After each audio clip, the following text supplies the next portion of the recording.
Hello everyone, welcome back to my YouTube channel Increase Your Knowledge with Amrita. I am Amrita and I am your online teacher. So guys, in this tutorial we are going to discuss about array and this is part 2. Actually in this tutorial we are going to discuss that what operation perform on array data structure. In my previous video we had already discussed about some point on array data structure. So guys, if you haven't watched my previous video then go and watch my previous video first, then come to this video. तो आज के video में हम discuss करने वाले हैं कि हम कौन कौन सा ऑपरेशन परफॉर्म करते हैं एरे डेटा स्ट्रक्चर पे। तो सबसे पहला यहाँ पे जो ऑपरेशन आता है उसका नाम है ट्रैवर्सिंग। ट्रैवर्सिंग आप चाहे तो ये चीज नोट कर सकते हैं। सेकंड हमारे पास आ जाता है इंसर्शन और थर्ड हमारे पास आ जाता है डिलीशन एंड फोर्थ वन आप ये बोल सकते हैं सर्चिंग। तो ये चार ऑपरेशन के बारे में हम एरे डेटा स्ट्रक्चर में पढ़ने वाले हैं। ठीक है, ये चार ऑपरेशन हम पढ़ने वाले हैं, लेकिन आज की वीडियो में हम डिस्कस करने वाले हैं ओनली ऑन ट्रैवर्सिंग के बारे में। नेक्स्ट वीडियो में हम डिस्कस करेंगे इंसर्शन के बारे में, उसके बाद हम डिस्कस करेंगे डिलीशन और उसके बाद डिस्कस करेंगे हम सर्चिंग के बारे में। देखो चीजें तो मैं चाहती तो एक वीडियो में भी सब मैं आपको बता सकती थी, बट इम्पोर्टेंट ये है कि चीजें अगर हम पढ़ रहे हैं ट्रैवर्सिंग के बारे में, अगर हम पढ़ रहे हैं तो हम उसके बारे में ईच एंड एवरी पॉइंट पढ़ें ताकि हमको बाद में डाउट ना हो। ठीक है, सो इसलिए मैंने इसको डिवाइड कर दिया अलग अलग ट्यूटोरियल में। तो सबसे पहले हम बात करेंगे ट्रैवर्सिंग की कि व्हाट इज ट्रैवर्सिंग। तो ट्रैवर्सिंग को समझाने से पहले चलो एक एग्जाम्पल समझ लो। कैसा एग्जाम्पल अब आप बोलोगे? फॉर एग्जाम्पल कि आपके घर में पूजा हुआ है, ठीक है, पूजा भगवान वाली पूजा, ठीक है, और मम्मा ने आपको ये बोला कि बेटा जाओ बगल वाले घर में जो 4 घर हैं, जस्ट बगल के घर में, ठीक है, 4 घर है, सीक्वेंस है, 4 घर है, और उन सारे घर में क्या करो, उन चारों घर में जाके 1 बाय 1 क्या करो, प्रसाद देकर आओ। तो नॉर्मल इंसान क्या करेगा? जाएगा, पहले घर में विजिट किया, फिर दूसरे घर में, फिर तीसरे घर में विजिट किया, फिर चौथे घर में विजिट किया। ठीक है, नॉर्मली इंसान यही करेगा। जो नॉर्मल होंगे, मतलब कुछ ऊटपटांग लोग भी हो सकते हैं जो सीधे 3rd में जाएं और 1 में, फिर 4 में, फिर 2 में। तो मैं उनकी बात नहीं कर रही हूँ, मैं किन की बात कर रही हूँ कि जो सिक्वेंशली विजिट कर रहे हैं घर में, 1 बाय 1 विजिट कर रहे हैं घर में। ठीक है, यही ट्रैवर्सिंग है। देखो कैसे, अब देखो एरे में क्या होता है, हमारा डेटा इस तरह से रहता है 1 2 3 4 फॉर एग्जाम्पल हमारा डेटा इस तरह से है। तो एरे के ईच एलिमेंट को एक बार एक्सेस करना ही क्या कहलाता है? ट्रैवर्सिंग कहलाता है। आई बात समझ में? तो ये हमारा क्या हो जाएगा? ट्रैवर्सिंग। अगर आपको डेफिनेशन लिखना है कि what is the definition of traversing, तो आप इस तरह से लिख सकते हैं कि traversing an array means access each and every element of an array for a particular purpose। Clear? तो ये आप डेफिनेशन में इसको लिख सकते हैं। ये बात हो गई ट्रैवर्सिंग के डेफिनेशन की। नेक्स्ट प्रोग्रामिंग पे आते हैं कि इसका हम कोड किस तरह से कर सकते हैं, एल्गोरिदम क्या होता है, इसके बारे में जानेंगे। लेकिन उससे पहले एक और चीज जानना है हमको। क्या जानना है कि अगर आपको ये बोला जाए कि आपको यूजर से इनपुट लेना है, एरे के जो इनपुट हैं, एरे के जो एलिमेंट होंगे वो आपको यूजर से मांगने हैं कि बताओ क्या होगा, तो इसके लिए अगर आपको प्रोग्राम लिखना पड़े तो आप किस तरह से लिखेंगे, एक बार उसको डिस्कस कर लेते हैं। तो सीधे सीधे डिस्कस करते हैं। फॉर एग्जाम्पल कि हमारे पास इस तरह से आप बोल सकते हो कि हमको क्या करना पड़ेगा, एक फॉर लूप चलाना पड़ेगा। और फॉर लूप हमारा कहां से कहां तक चलेगा? फॉर लूप हमारा चलेगा LB that means what? Lower bound. Lower bound क्या होता है? प्रीवियस वीडियो में जिन ने पढ़ा होगा उनको पता होगा कि लोअर बाउंड जो सबसे फर्स्ट इंडेक्स होता है, जो सबसे फर्स्ट इंडेक्स होता है एरे का, उसको हम क्या बोलते हैं? लोअर बाउंड बोलते हैं। क्लियर है? लूप कहां से कहां तक चलेगा? Lower bound to upper bound. और अपर बाउंड क्या होता है? Last index. लास्ट इंडेक्स कौन सी? देखो ऐसा नहीं है कि हो सकता है एरे का साइज बड़ा हो, इस तरह से एरे के साइज बड़े हो, लेकिन यहाँ पे केवल 3 ही एलिमेंट है। अगर हम इंडेक्सिंग की बात करें तो इस तरह से हम इंडेक्सिंग दे सकते हैं 0 1 2 3 4 5। तो ये आपका एलबी हो जाएगा, जो फर्स्ट इंडेक्स होगा वो आपका एलबी हो जाएगा। और last index UB. Last index UB, इसका मतलब ये है कि जहां पे लास्ट एलिमेंट प्रेजेंट होगा उसका जो इंडेक्स होगा वो आपका UB, that means upper bound होगा।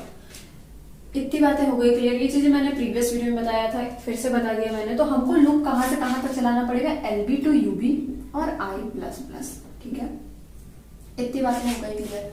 अब हम सिंपली क्या करेंगे, यूजर से इनपुट मांग लेंगे, scanf %d एंड %ARRI, ठीक है। सपोज कि ये हमारे पास इस तरह से एक एरे था,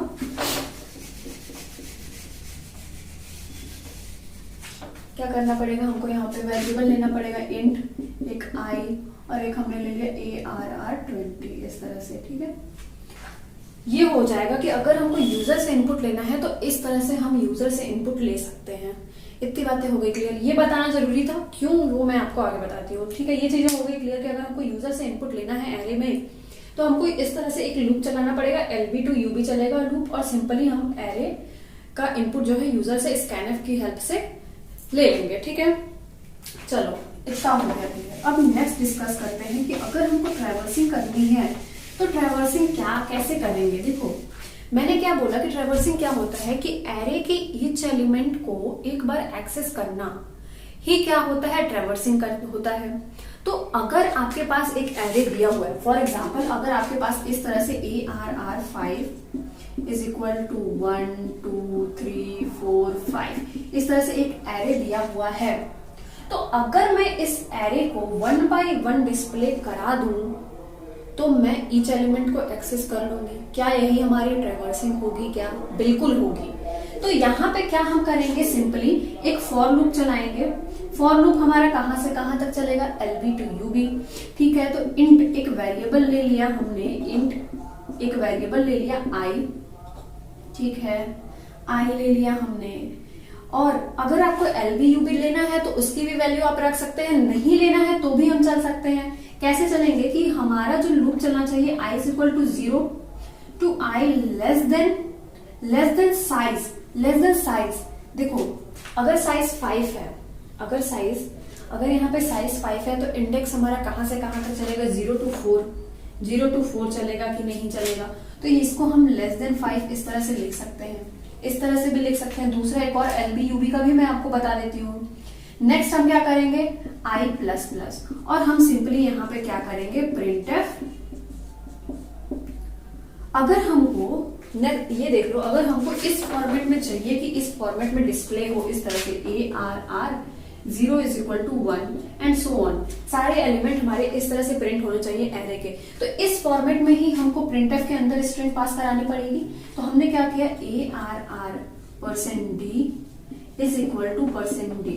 अब देखो ये जो पहला %d है, ये जो पहला %d है वो इंडेक्स को शो कर रहा है, ये किसको शो कर रहा है, इंडेक्स को कर रहा है। सेकंड वाला वैल्यू को, सेकंड वाला किसको कर रहा है, वैल्यू को। तो यहाँ पे हमने सिंपली क्या लिख दिया, i पहला वाला किसको शो करेगा, इंडेक्स को, i आपका इंडेक्स को शो करेगा, और फिर ARRI ये जो है आपका वैल्यू शो करेगा। और इस तरह से आप क्या करेंगे, 1 बाय 1 ईच एलिमेंट को आप प्रिंट करा सकते हैं।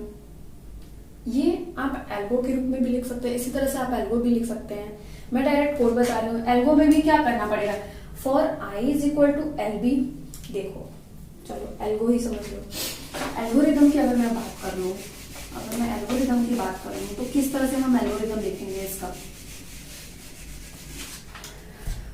देखो सबसे पहले तो आपके पास क्या होना चाहिए, मान लो कि आपके पास एक वेरिएबल i होना चाहिए जिसकी हेल्प से हम लूप चलाएंगे, ठीक है। वेरिएबल आपके पास क्या होना चाहिए, एक i होना चाहिए। दूसरा आपके पास एलबी क्या होगा, 0, एलबी क्या होगा आपका 0। हमने क्या किया कि फॉर एग्जाम्पल यूबी यानी कि अपर बाउंड की वैल्यू हमने ले ली 4। सपोज कि वहां पर कितने एलिमेंट है, 5 एलिमेंट है, ठीक है। एरे में क्या है, 5 एलिमेंट है। तो इस तरह से आप एक एरे भी लिख सकते हो, int ARR5 is equal to इस तरह से 1 2 3 4 एंड 5, ठीक है। तो एलबी क्या हो जाएगा आपका 0 होगा, 0 फर्स्ट इंडेक्स, यूबी आपका हो जाएगा n, ठीक है। अब हम क्या करेंगे, सिंपली यहाँ पे हम एक फॉर लूप चला देंगे, i is equal to LB, i less than equal to UB, ठीक है। ध्यान देना, अगर हम यूबी का यूज कर रहे हैं, अगर हम अपर बाउंड का यूज कर रहे हैं किसमें, लूप चलाने में, तो वो लेस देन और इक्वल टू होगा। बट अगर हम साइज का यूज करेंगे, दैट मीन्स इसका अगर हम यूज करते हैं, साइज का यूज करते हैं, तो वो क्या होना चाहिए, लेस देन होना चाहिए। लेकिन अगर देखो, हो सकता है कि कई केसेस में ऐसा हो कि एरे का साइज 20 है। मेरे कहने का क्या मतलब है, देखो एलबी यूबी हम क्यों यूज कर रहे हैं, लोअर बाउंड अपर बाउंड हम क्यों यूज कर रहे हैं, इसका एक फंडा है कि सपोज हो सकता है कि एरे के पास साइज क्या हो, 20 हो, लेकिन इसके पास एलिमेंट केवल 5 ही हो। समझ में आई बात? क्या मैंने बोला कि हो सकता है एरे के पास साइज जो हो वो 20 हो, लेकिन एलिमेंट केवल 5 हो। तो अगर आप यहाँ पे अगर लूप चलाते हो 0 to i लेस देन 20, इस तरह से फॉर लूप अगर आप चला रहे हो, तो यहाँ पे कुछ लूप आपके तो फालतू में जा रहे हैं, टाइम आपका फालतू में वेस्ट हो रहा है, क्योंकि वहां पे एलिमेंट है ही नहीं। आई बात समझ में? तो हम क्या करते हैं, हम लूप चलाते हैं LB to UB। इसीलिए हम क्या करते हैं, लूप कहां से कहां तक चलाएंगे, LB to UB।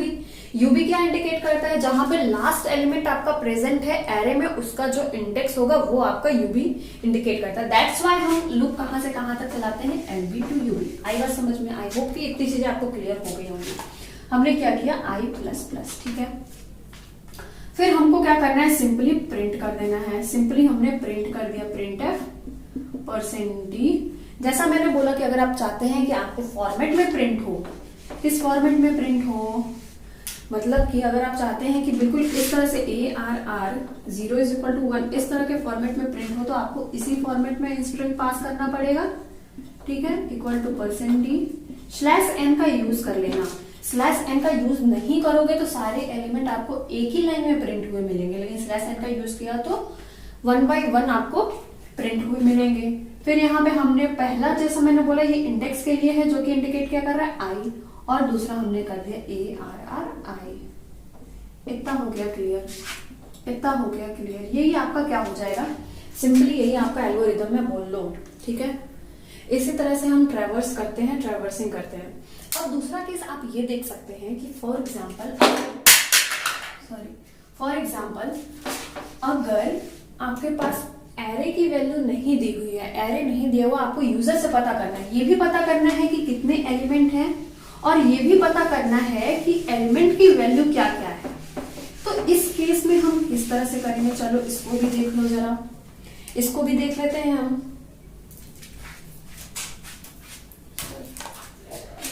तो डायरेक्ट प्रोग्राम देखते हैं, हैज इंक्लूड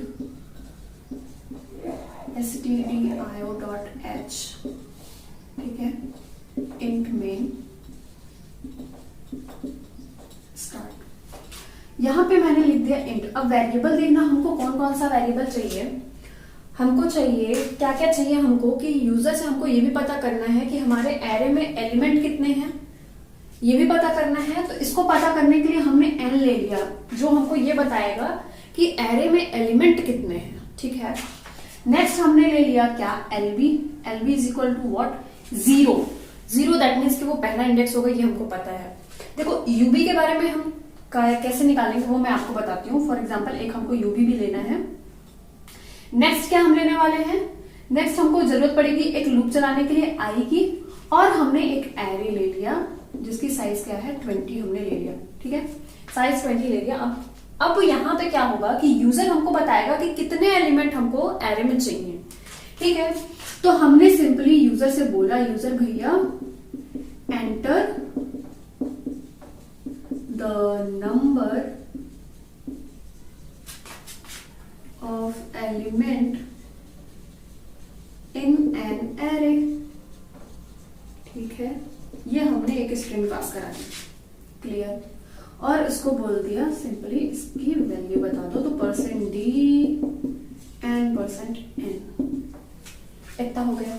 सपोज कि यहाँ पे यूजर ने हमको n की वैल्यू दे दी 5, ठीक है, n की वैल्यू दे दी 5। अब ध्यान देना यहाँ पे कि UB की वैल्यू, ध्यान देना, अगर हम कुछ लोग क्या करते हैं, एक मिस्टेक यहाँ पे कुछ लोग क्या करते हैं कि यहीं पर UB की वैल्यू को यहीं पर दे देंगे। देखो एक चीज और, UB की वैल्यू क्या होनी चाहिए, UB = n-1 होता है, ध्यान रखना, ये मैंने पिछली वीडियो में बताया है। n क्या है, ये number of element, number of element present in array, ठीक है, प्रेजेंट इन एरे, ठीक है। एन क्या है, number of element present in array, ये फॉर्मूला होता है UB is equal to what, n minus one, ठीक है। तो अगर आपने यहीं पर UB is equal to n minus one रख दिया तो आपका क्या हो जाएगा, ये हो जाएगा गलत। क्यों होगा गलत, देखो कंपाइलर अगर आएगा यहाँ पे रीड करने के लिए तो एन, अभी यहाँ पे एन की वैल्यू है क्या, तो क्या यूबी की वैल्यू निकल पाएगी क्या, नहीं निकल पाएगी ना। तो हम यहाँ पे केवल क्या किए, यूबी रख दिया, हमने यहाँ पे वैल्यू नहीं दिया। अब जैसे ही यहाँ पर हमको वैल्यू पता चल जाएगी, हम यहाँ पे क्या कर देंगे, UB is equal to n minus one. Suppose कि कंपाइलर अगर आ रहा है यहाँ पर रीड करने के लिए तो एन की वैल्यू तो यहाँ पर दी हुई नहीं है, हमको तो यूजर से मांगना है एन की वैल्यू, तो क्या यूबी आपका कैलकुलेट हो पाएगा यहाँ पर, नहीं हो सकता, नहीं हो सकता, आपका कोड रन नहीं होगा, ठीक है, आपको आउटपुट नहीं मिलेगा, एक्चुअली में जो आप चाहते हैं आउटपुट वो नहीं मिलेगा, ट्रैवर्सिंग नहीं हो पाएगा, ठीक है। इतनी बातें हो गई क्लियर, ये चीज हो गया क्लियर। चलो, तो यूबी हमको यहाँ पर जब हमको एन की वैल्यू पता चल जाएगी तब हम यूबी कैलकुलेट करेंगे, और यूबी क्या होता है, एन माइनस वन, ये हमको पहले से पता है, ठीक। इतना हो गया क्लियर। अब हमको क्या करना है, एरे के एलिमेंट की वैल्यू भी लेनी है यूजर से, तो हमने एक लूप चलाया फॉर लूप, आपको पता है कहां से कहां तक चलानी है, एलबी टू यूबी, और अगर आपने यूबी का यूज किया है तो इक्वल टू भी लगेगा आई प्लस प्लस, ठीक है। और यहाँ पे हमने सिंपली यूजर से बोल दिया कि यूजर भैया हमको जो है क्या चाहिए, हमको वैल्यू चाहिए एरे की, ठीक है। ये सॉरी n% भी यहाँ पे लगेगा, ध्यान देना, मैंने सर पिछली बार n% लगाया था कि नहीं, बट n% भी लगेगा अगर हमको यूजर से वैल्यू लेनी है तो, ठीक है। ये आई, इतना हो गया क्लियर। ये हो गया हमारा, यूजर से हमने ले लिया क्या, इनपुट। प्रीवियस में मैंने n% लगाया था या नहीं मुझे ध्यान नहीं है, बट n% लगेगा अगर हम यूजर से इनपुट ले रहे हैं, तो ध्यान देना इस चीज का। नेक्स्ट हमारा ये चीज हो गया क्लियर कि इतना हमको यूजर से इनपुट मिल गया। अब हमको क्या करना है, ईच एलिमेंट को एक्सेस करना है, तो हम सिंपली क्या कर दे, डिस्प्ले करा दे, जितने एलिमेंट है उनको हम प्रिंट करा दे, डिस्प्ले करा दे, वही हमारी ट्रैवर्सिंग हो जाएगी। यही है ट्रैवर्सिंग, कोई बड़ी चीज नहीं है, ट्रैवर्सिंग यही है, ठीक है। तो अब हमको क्या करना है, सिंपली हमको अगेन लूप चलाना पड़ेगा अगर हमको एलिमेंट प्रिंट कराने हैं या एक्सेस करना है तो ईच एलिमेंट को, ठीक है। देखो अब हम यहाँ पे सिंपली क्या करेंगे, प्रिंटफ। अब जब प्रिंटफ कर रहे हैं यानी कि प्रिंट करा रहे हैं तो हमको वहाँ पे n% रखने की जरूरत नहीं है, बट अगर हमको यूजर्स इनपुट चाहिए तो हमको n% रखना होता है, ठीक है। ये चीज ध्यान रखना, शायद मैंने प्रीवियस में अभी इससे पहले तो बताया था, शायद मैंने भूल गई थी, ध्यान नहीं है मुझे, बट ध्यान देना n% होना चाहिए। तो अब अगर हमको वैसे ही फॉर्मेट में चाहिए तो ये मैंने बता ही दिया आपको, /n का यूज करना मत भूलना, वरना एक ही लाइन में आपको क्या मिलेगा, वैल्यू मिल जाएगी। ये हो गया क्लोज, और यहाँ पे हमने लिख दिया रिटर्न 0 और क्लोज द मेन बॉडी। ये आपका पूरा प्रोग्राम हो गया ट्रैवर्सिंग के लिए। आप ये प्रोग्राम बिल्कुल लिख सकते हैं अगर आपके कॉलेज या यूनिवर्सिटी एग्जाम में आता है लिखने के लिए ट्रैवर्सिंग के बारे में, इसके ऑपरेशंस के बारे में, तो आप सिंपली क्या कीजिए, एक लाइन डेफिनेशन लिखिए और ये कोड लिख दीजिए, आपको फुल मार्क्स मिलने वाले हैं। क्लियर?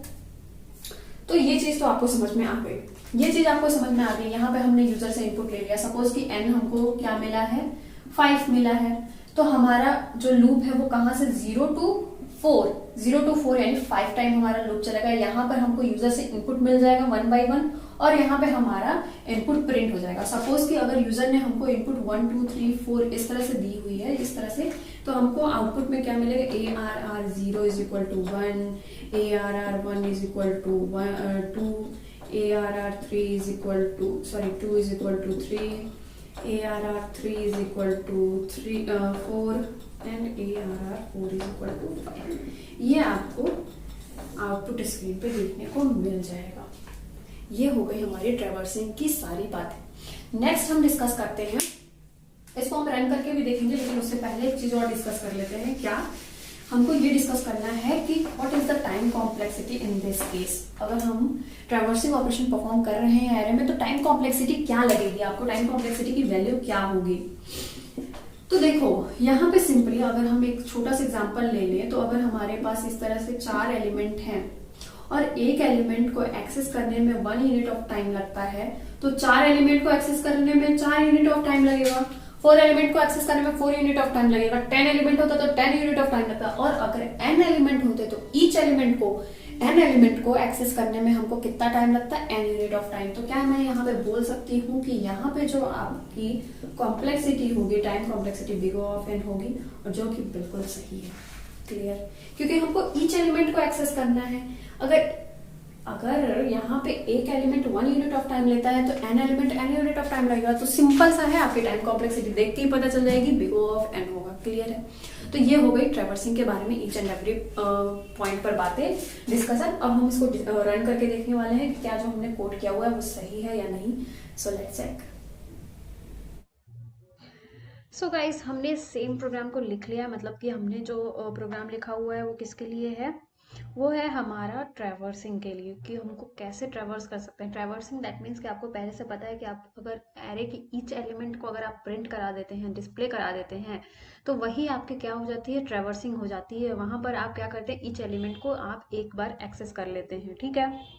अब देखो, सिमिलरली यहाँ पे वेरिएबल कौन कौन से, आई हमारे यूज कहाँ पर हुआ है, लूप को चलाने के लिए एन क्या है हमारा, एन हम यूजर से पता कर रहे हैं, enter the number of element in the array. Clear? L B हमारा क्या है, lower bound that is equal to 0 always UB, और ARR 20, मतलब जो एरे का साइज है वो क्या है, 20 है। और यूजर से हमने पता कर लिया है कि बताओ भैया, यूजर भैया बताओ हमको कि कितने एलिमेंट होने चाहिए एरे में। यहाँ पर हमको यूजर से n की वैल्यू मिल गई है, देन हम यहाँ पे ub is equal to n-1 करेंगे। इस चीज का ध्यान रखना।